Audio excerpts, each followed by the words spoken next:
We're here today because I think everyone over the last 3 years has suddenly got what female genital mutilation is. So the issue of FGM is really important because it's one of the most horrific forms of violence against women and girls, and the fact that it happens to children is one of those things where we all need to care about. When you come down to the local level, and this is like Haringey or North London, frontline professionals who have a chance to spot, to see the signs, to perhaps protect or prevent girls from undergoing FGM, hasn't been a lot of work going on at that level that's brought all these professionals together, the frontline workers, and says, how can we work together to end FGM? Hornsey School is a multicultural school. We live in a multicultural society.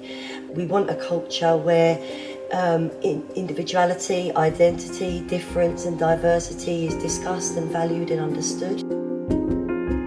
FGM could be an issue for some of our students here, so we have a responsibility to educate them about it. I'm the UK government's international champion for tackling violence against women and girls right across the world.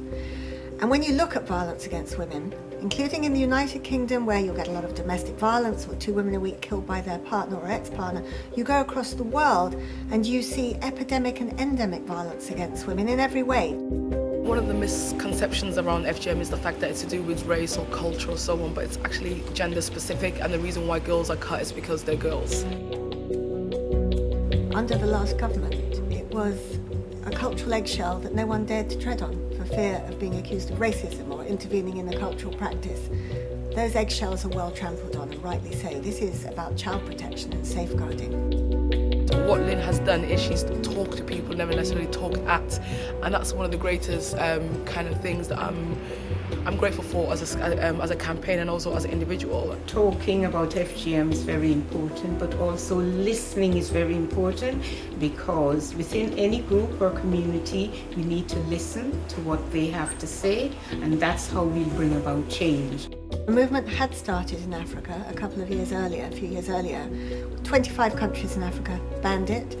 Africa Union banned it. Africa Union took a resolution to the United Nations, who banned it worldwide. At DFID, she committed 35 million to ending FGM in Africa and beyond, and for the first time actually legitimising the voice of African women. Really what we want is everyone to change behaviour, to change attitude, to realise, to reach that tipping point where we say this is no longer acceptable, we're no longer to do it.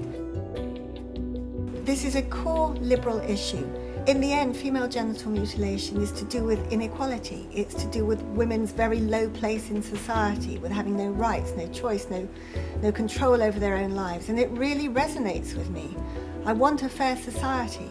That's why this is so important.